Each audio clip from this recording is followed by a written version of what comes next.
waxa ay aroosay oo aroos ii dhigay nin oo rabo in asiga loo tago waxaana kala dhaxmartay qiso cajiib ah oo qofkii maqlaba oo sarumaysaneenin daawada waxaan iiga codsanayaa dhammaan ummadda Soomaaliyeed inaa muuqaalka markoo nii soo gaaro inaa share gareysiin si gabar dambe mustaqbalkeeda sida mustaqbalkeeda u halaabo kale oo u halaabana rajeynaa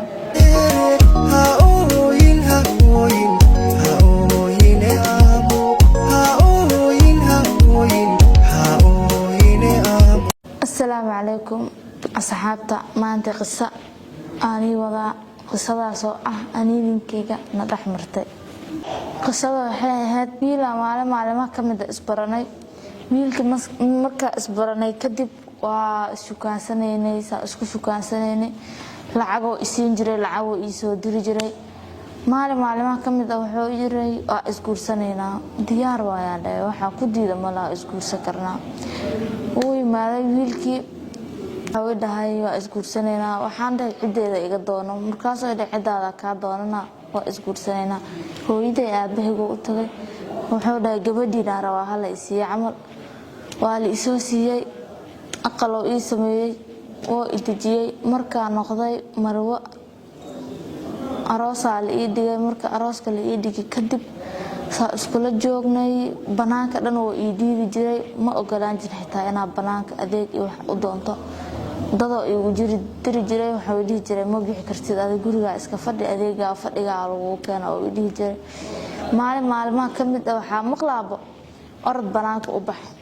banaanka ma u baxaha diyaar waa banaanka u soo baxay anin iska dhigin banaanka aadayso waa u qanbaday jikadiya galay marka jikada galay kadib kaala qolka wax ka soo baxsan marka maaga waxa arkayaba ninka aniga la isiiyay oo i guursadayba asigoo caadi loo jaajireynaa asii ninka qolka isku la jiraan waa la jaajireyn waa ninka nin ahaan ii qabo arka labada nin oo saas isku saaran waaya aniga waa wareeray meel wax ka bilaabo aqoon waayay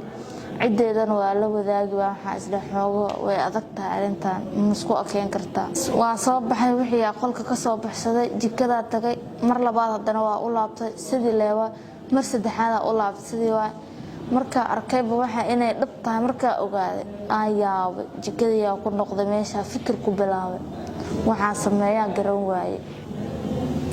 markaas waxa isdhaama waalidka la wadaagta arintan hadana waxa isdhaay ceeb waay iska daa waxba oran markii dambe waxaan is iray ninkan nin iyo ma noqdo ani marka ma isku imaan jirin ani asiga wuxuu raasay jiray nin kale oo asiga jaajaray oo raasay jiray markaas waxaan is iray saan nooca ma tahay wuxuu dhahay lacag inta doontida ku siina aamus arinkan dadka hala wadaagan lacag uma baaniyaa dhahay mustaqbalkayga inaan ku ciyaaran ma rabi iska keefur marka waxa uu dhahay fur marka la ku furaayo uu dhahay waxa ku guursaday inaa qaniis ahay dadkii inaysan ogaan darteeda ku guursaday hadaa ku furan inaa wax batari karin dadka ogaanayaan waa fashil ma waxa uu dhahay marka beesha ugu ogtahay anina baxara gal amal waliga baa gali kartaa nin iyo ma noqotid mustaqbal rabaa dhahay markaas dhahay ilgoyn walaalo iska keefasax dumarka isla joogin kadib aan walaalo ani hal maalin xitaa isma arkin kulan ma yeeshanin sidee marka naagtaada ku noqon kara adnanin ahaan iyo qabi kartaa dhahay waxa dhibo baarasa u bariyay waa daalay markaas oo yiri waxaan ku furay malaan markaas baxay waalidkayga u tagay waxaan dhahay hooy aab miyaha ninkaad isiisanin fiican ma ahan waa nin asiba maxaa lihi jiray